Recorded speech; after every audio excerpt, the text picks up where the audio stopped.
Hello friends, నేను శరణ్యాని. ఇవాళ ఏడడుగుల బంధం 95వ భాగం చదువుకుందాము. రాసిన వారు మీనా ముక్తేశ్వర్ గారు. అంతే, యశోదాకు సంబంధించిన ఫోటోలు కానీ ఏవి కూడా ఇంట్లో ఉండడానికి వీల్లేదు అని బయట వేయించారు. ఎన్నోసార్లు మాట్లాడాలని యశోద ఫోన్ చేసినా అత్తయ్య మాట్లాడలేదు, మమ్మల్ని మాట్లాడనివ్వలేదు. అదే జరిగిందన్నది దేవిక. అయినా అదేంటక్క, పెళ్లి చూపులకు వచ్చిన అతన్ని చేసుకోకుండా అతని ఫ్రెండ్ని చేసుకోవడం ఏమిటి, వింతగా ఉంది కదూ అన్నది సుప్రజ. ఏదో ఒక కారణం ఉండే ఉంటుంది అనుకున్నాను సుప్రజ. ఎందుకంటే యశోద మనస్తత్వం నాకు తెలుసు, చాలా మంచి మనస్తత్వం. ఏ విషయాన్ని దాచే మనిషి కాదు. మరి విషయం ఎందుకు దాచిందో అసలు నాకు అర్థం కాలేదని చెప్పింది దేవిక కళ్ళ నీళ్ళతో. అక్క, నీ కళ్ళల్లో నీళ్ళు, యశోద గారంటే నీకు అంత ఇష్టమా అన్నది సుప్రజ. చాలా ప్రాణం సుప్రజ. అసలు ఒక ఆడబడుచుగా ఇంత ఇంటికి వారసురాలిగా ఏనాడు కూడా గర్వం చూపించలేదు. సాధారణంగా ఉండేది, ఎంతో స్నేహం చేసేది, నాకు తెలియని విషయాలు చెప్పేది. చాలా మంచి అమ్మాయి, చదువు పట్ల చక్కటి అవగాహన ఉండేదంటూ గొప్పగా చెప్పింది దేవిక. అదే సమయంలో అక్కడికి వచ్చిన శ్రావణి, ఏమిటి ఆడపడుచు గురించి చాలా గొప్పలు చెబుతుంది, వాళ్ళు ఏదైనా అడిగితే మాట మార్చి పెళ్ళి కూడా మారుస్తారా ఏమిటి, అప్పుడు చెబుతా అని శ్రావణి అంటే ఎలా ఉంటుందో అని కోపంగా అనుకుని వెళ్ళి రవళి దగ్గర కూర్చుంది శ్రావణి. లోపలికి వెళ్ళిన వాళ్ళు వెళ్ళినట్లే ఉన్నారు దుర్గమ్మ గారి దగ్గర. మరి వాళ్ళు ఏం చెబుతున్నారో అనుకుంది శ్రావణి. కృష్ణవర్మ గారికి ఫోన్ చేసింది, ఫోన్ తీయలేదు కృష్ణ. ఏమైంది కృష్ణ, ఏమనుకుంటున్నావని బాధగా ఆలోచిస్తూ ఉన్నది శ్రావణి. ధరణి ఫోన్ చేసి ఏం జరుగుతుంది అక్కడ అన్నది. ఏముంది, ఆడబడుచు చాలా గొప్పదని మన అమ్మ పిన్నికి చెబుతూ ఉంది. ఇక మురళి రవలి ఇద్దరు కూడా టీవీ దగ్గర కూర్చుని వాళ్ళకి ఇష్టమైన కార్యక్రమాలు చూస్తూ మాట్లాడుకుంటూ నవ్వుకుంటూ ఉన్నారు. దుర్గమ్మ గారి దగ్గరికి కూతురు అల్లుడు వెళ్ళి తలుపులు వేశారు. మళ్ళీ ఇంతవరకు బయటికి రాలేదన్నది కోపంగా శ్రావణి. ఇదంతా ఏమిటి మధ్యలో అన్నది ధరణి. ఇప్పుడే చెప్తున్నానక్క, పెద్దవాళ్ళు ఏదో నిర్ణయించుకున్న ఇష్టమైన పెళ్ళి చెడగొట్టే పని అయితే నేను అసలు అంటున్న శ్రావణి మాటకు. అలా ఎందుకు జరుగుతుంది శ్రావణి, ఎందుకు ఆలోచిస్తున్నావు ఇలా అన్నది ధరణి. ఇలాగే జరిగేది అంటున్న శ్రావణి మాటలకు, సినిమాలు కథలు చూసి చెడిపోయావు నువ్వు అంటూ నవ్వింది ధరణి. ఇంతలో గీతిక ఫోన్ చేసింది, కాన్ఫరెన్స్ కాల్ పెట్టింది శ్రావణి. ఏమైంది, వాళ్ళు ఎందుకు వచ్చారంట ఇన్ని సంవత్సరాలకు అన్నది గీతిక. ఎవరికి తెలుసు అంటూ అక్కడ జరుగుతున్న నిర్వాకం ధరణి శ్రావణి ఇద్దరు కూడా మాతో మాట్లాడుతున్నారు. ఏం జరుగుతుందో మీ బావగారు కృష్ణవర్మతో మాట్లాడారు ఇందాక అన్నది ధరణి. దేవాతో కూడా మాట్లాడారు కృష్ణవర్మ అన్నది గీతిక. అందరితో బాగానే మాట్లాడతావుగా, నేను ఫోన్ చేస్తే మాత్రం ఫోన్ తీయలేదు ఎందుకు అనుకుంది కోపంగా శ్రావణి, నువ్వేమీ ఆలోచించుకు, ఏదైనా తేడా వస్తే కుటుంబ సభ్యులు అందరూ ఉన్నారు అని మాత్రం మర్చిపోకన్నది ధరణి. మాట తీసుకున్నానంటూ నా పెళ్లి విషయంలో దుర్గమ్మ గారిని చస్తాను అంటూ భయపెట్టి ఏదైనా అడ్డం పెడితే దుర్గమ్మ విషయం నేను పట్టించుకోను, దిండు పెట్టి ముఖం మీద నేనే చంపేసి వెళ్ళిపోతానని చెప్పింది శ్రావణి కోపంగా. ఆ మాటలు వెనుక నుండి వచ్చిన దుర్గమ్మ గారు విన్నారు. ఏమీ ఎరగనట్లు, ఇదిగో శ్రావణి, నీతో ఒక ముఖ్యమైన విషయం మాట్లాడాలి. పెద్దలంతా కలిసి ఒక నిర్ణయం తీసుకున్నాం. ఇందులో నువ్వు అభ్యంతరం చెప్పడానికి వీల్లేదు. అది నీ పెళ్లి విషయంలో మార్పు జరిగిందంటున్న దుర్గమ్మ గారి మాటలకు వెంటనే శ్రావణి తన గదిలోకి వెళ్ళింది. బ్యాగ్తో కిందకు వచ్చింది. దేవిక, సుప్రజ, నారాయణరావు గారి దంపతులు, వారి పిల్లలు, పని మనిషి అందరూ కూడా అలాగే ఆశ్చర్యంగా చూస్తున్నారు. ఏమిటి అన్నది దుర్గమ్మ. ఈరోజు నీ కూతురు వచ్చిందని, ఆమె ఏదో కోరిక కోరిందని నా పెళ్లి విషయంలో మార్పు చేస్తావా? పెళ్లి చేయాల్సిన అవసరం లేదు, వెళ్తున్నాను. మీ అమ్మాయి నీకు చెప్పి వెళ్ళలేదని తెలిసింది. నేను చెప్పి వెళ్తున్నాను, బాయ్ అంటూ వెళ్తున్న శ్రావణి వైపు చూసి నవ్వేసింది దుర్గమ్మ గారు.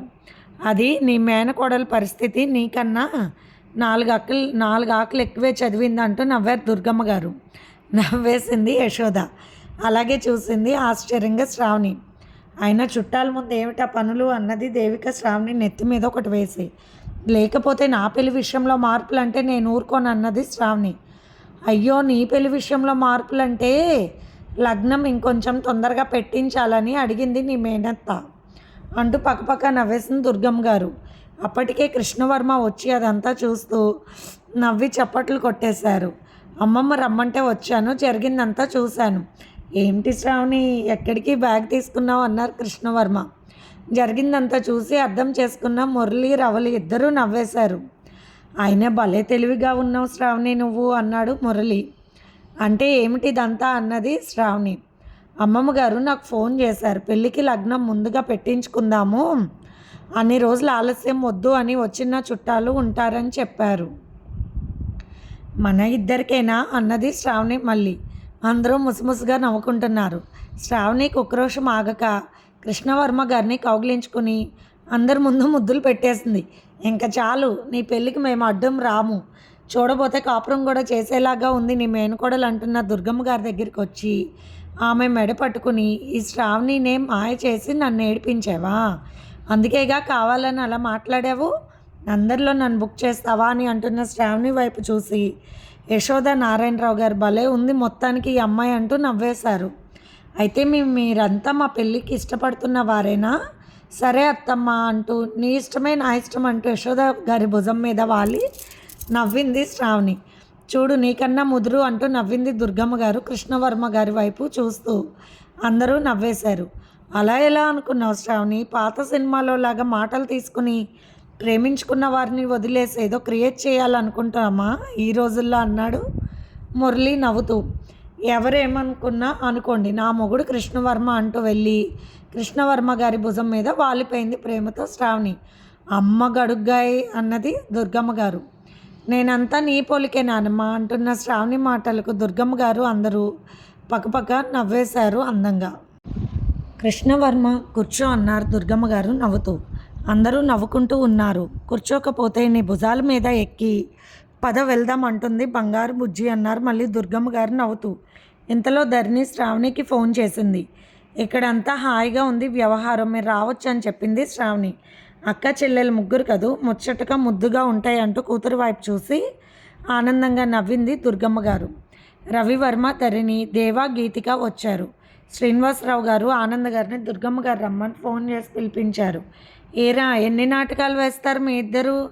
ఆహా, ఈ ఇంటి ఆడపడు పెళ్ళి మార్చింది మీరే, ఆమెకి సపోర్ట్ ఇచ్చి మరీ పెళ్లి చేశారు, పంపించారు. ఏమీ తెలియనట్టు వేషాలా, ఎందుకురా అన్నారు దుర్గమ్మ గారు.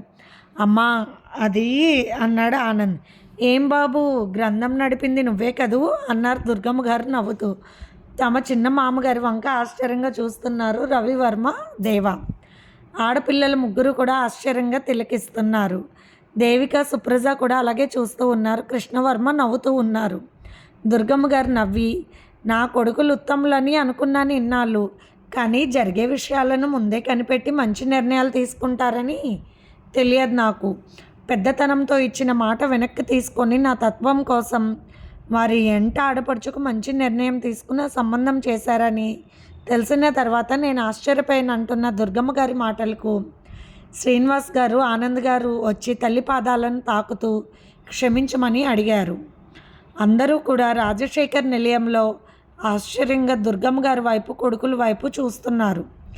లేదు నాన్న, చిన్నవాళ్ళైనా మంచి నిర్ణయం తీసుకున్నారు. ఒకరికి మాట ఇస్తే వెనక్కి తీసుకొని పెద్దతనంతో మూర్ఖత్వంగా చిన్నపిల్లలను ముసలి వాళ్ళకిచ్చి పెళ్ళిళ్ళు చేసి 3-4 ఏళ్ళు తిరగకుండానే వారు వితంతువులుగా పుట్టి ఇంట్లో వచ్చి కూర్చుంటే వారు అతి గతి పట్టేది కాదు. పెద్దలమని ముసుగులు వేసుకున్న వారికి అస్సలు పట్టేది కాదు. ఆ తర్వాతి తరంలో నాలాంటి వాళ్ళు మాట ఇస్తే చెల్లించుకోవాల్సిందనే తత్వంతో ఉన్నాము. కానీ నిజాన్ని గ్రహించి నా కొడుకులు ఇద్దరు కూడా నా కూతురు మనసు తెలుసుకున్న వారిగా నారాయణరావుని ఆఖరి నిమిషంలో అల్లుడిగా సెలెక్ట్ చేయడం నాకు ఇప్పుడు నచ్చింది.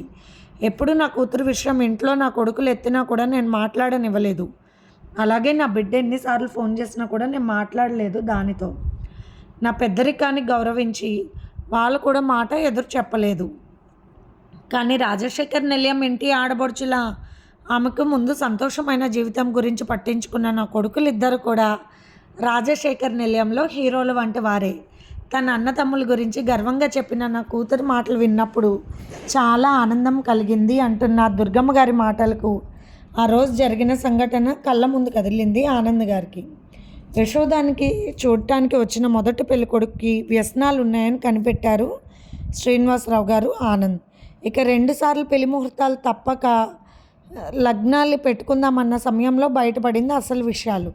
వ్యాపార నిమిత్తంగా హైదరాబాద్ నగరం నుండి వచ్చిన ఒక వ్యాపారవేత్త ద్వారా తెలిసింది శ్రీనివాసరావు గారికి. వెంటనే ఆనందం తోడు తీసుకుని అన్ని విషయాలు కనిపెట్టాడు. అనుకున్న పెళ్ళికొడుక్కి చదువు కూడా లేదు.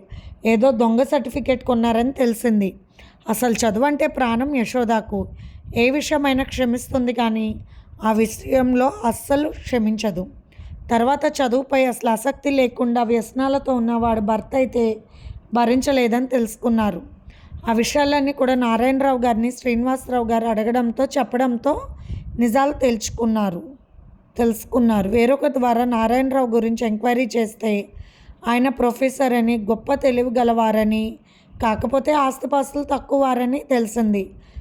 మాట్లాడకుండా టీచర్ ట్రైనింగ్ కోసం వెళ్ళిన యశోదాకు నారాయణరావుకి పెళ్ళి జరిపించేశారు. అక్కడే అన్న తమ్ముళ్ళు ఇద్దరు. ఇంటికి వస్తే దుర్గమ్మ గారికి ఎవరూ చెప్పలేరు. ఇచ్చిన మాట ఆమెగా వెనక్కి తీసుకోలేరు. అప్పటికి పెద్దరికంతో కూడుకున్న మూర్ఖత్వం ఆమెలో ఉన్నది. అందువల్ల తప్పక కొడుకులిద్దరూ ఆ నిర్ణయం తీసుకోవాల్సి వచ్చింది.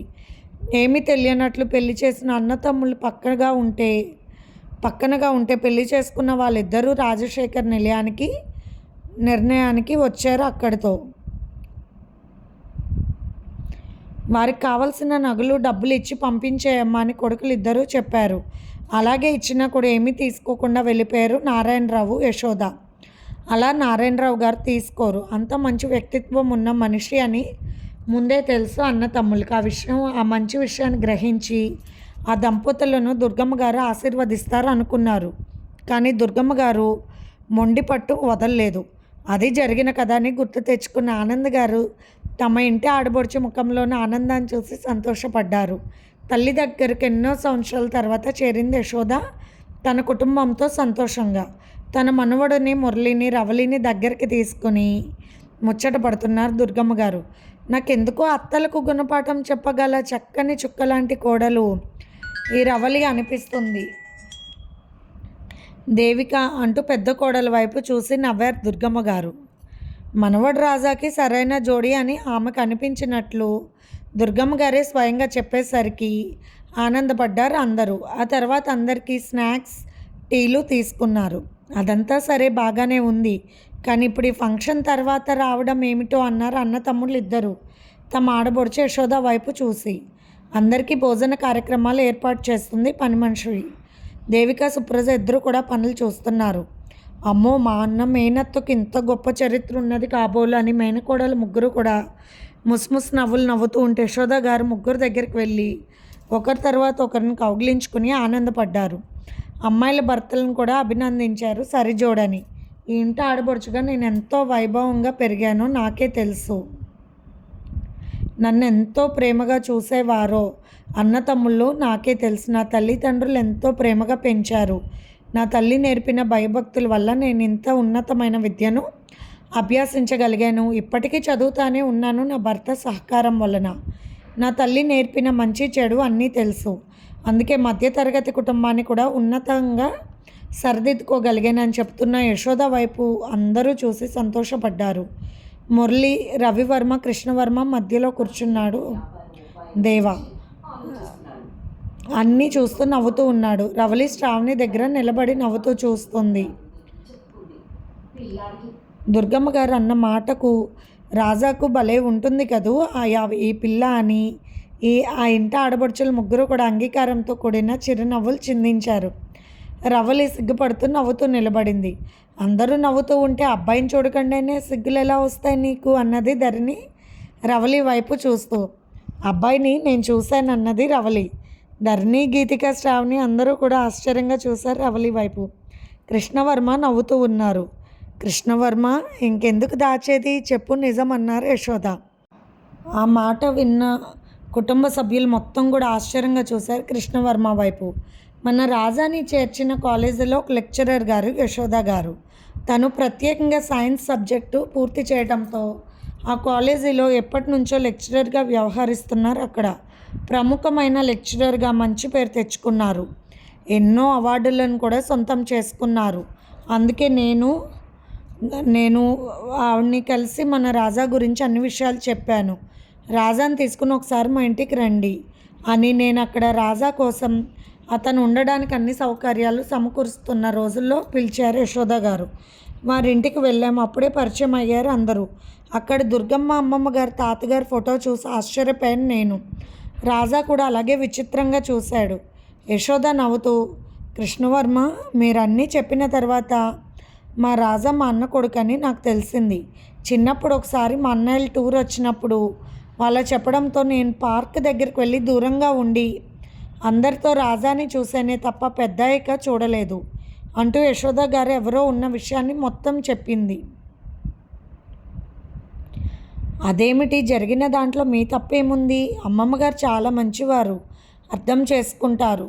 అందుకోసం మీరు దూరంగా ఉండాల్సిన అవసరమే లేదు.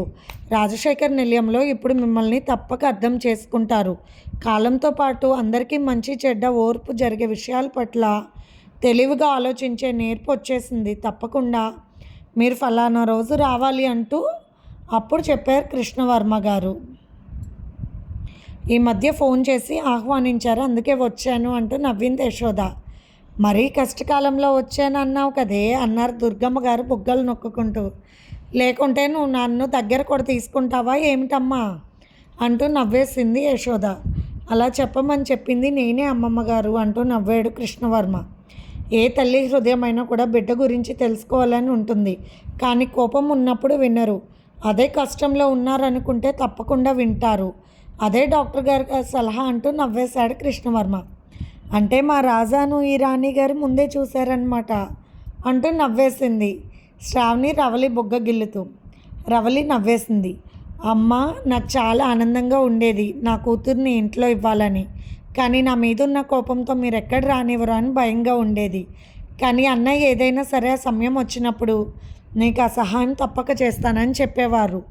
ఆ ధైర్యంతోనే ఉన్నాను. కానీ కృష్ణవర్మ గారి ప్లాన్ వల్ల ముందే ఇక్కడికి రావడం, అందరినీ చూడడం, ఆనందపడడం జరిగిందని నవ్వేశారు నారాయణరావు గారు, యశోద గారు. అంతా ఆనందంగా మారిపోయింది. నిజంగా నీ పెళ్ళికి ఇదంతా ముందే ఇలా చేయాలనుకున్నావా అన్నారు రవివర్మ. అవును, కుటుంబంలో మొత్తం ఉండి తీరాలి. అన్నయ్య కుటుంబంలో వాళ్ళు రాలేదన్న బాధ రేపు ఉండకూడదు రాజశేఖర్ నిలయంలో ఏ ఒక్కరికి.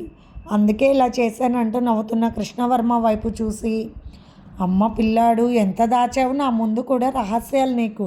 నీ పని చెప్తా అనుకున్నది శ్రావణి. అమ్మో, దుర్గమ్మ గారు మామూలుది కాదు, నాటకమాడి నన్ను బురుడి కొట్టించింది అని దుర్గమ్మ గారి వైపు కృష్ణవర్మ వైపు ఒక ఓర చూపు చూపించింది శ్రావణి. శ్రావణి నవ్వుతూ, ఎందుకనో నాకు మా అత్త కొడుకుని చేసుకుంటే బాగుంటుందేమో అనిపిస్తుంది అన్నది. కృష్ణవర్మ తనకు నిజం చెప్పలేదన్న రోషంతో, దుర్గమ్మ గారు ఆట పట్టించిందన్న కోపంతో. మురళి నవ్వుతూ, మరి నా మేనత్త కూతుర్ని ఏం చెయ్యాలి అన్నారు. అయ్యో, కాసేపు ఒప్పుకున్నట్టు నటించవచ్చు కదా, నీ సొమ్మేమైనా పోయిందా మురళి అని కాసేపు ఏడిపించాలనుకున్నానన్నది గట్టిగా శ్రావణి బొంగమూత పెట్టుకుని. కృష్ణవర్మ గారిని ఏడిపిస్తే ఎవరు ఊరుకోరు ఇక్కడ, అందరం పట్టుకుని ఉతకడమే నిన్ను అన్నారు ధరణి గీతిక. ఎంతటి మనోహరమైన మహారాజువిరా నువ్వు. కృష్ణవర్మ సాక్షాత్ ఆ శ్రీకృష్ణుడివా? అప్పుడప్పుడు అనుమానం కలుగుతుంది. కృష్ణ పరమాత్మ నా కోసం భూలోకమునకు వచ్చి నన్ను చేపడుతున్నారా అన్నంత సంతోషం, ఆనందంగా అనిపిస్తుందిరా కృష్ణ. ఇలా అందరి మనసును గెలుచుకున్నా నువ్వు నా దృష్టిలో శ్రీకృష్ణుడిలా కనిపిస్తున్నావు అంటూ అలా ఊహించుకుంటూ కృష్ణవర్మ వైపు చూస్తూ ఉండిపోయింది శ్రావణి. ఇది ఫ్రెండ్స్ ఇవాళ ఎపిసోడ్. రేపు ఇంకొక ఎపిసోడ్తో మేము ముందుకు వస్తాను. మీకు కనుక స్టోరీ నచ్చినట్లయితే లైక్ చేసి షేర్ చేసుకొని సబ్స్క్రైబ్ చేసుకోండి. అలాగే మన ఛానల్లో ప్రసారం అవుతున్న positive thoughts written by Shri Komanapalli Ganapathi Rao గారు కూడా చదివి మీ అమూల్యమైన సమీక్షలు తెలియచేయండి. అలాగే మీనా ముక్తేశ్వర్ గారు వారి ఛానల్లో స్వాతి ముత్యాలని పాజిటివ్ థాట్స్ రాస్తున్నారండి. అవి నచ్చితే కూడా ఎంకరేజ్ చేయండి. ఉంటాను.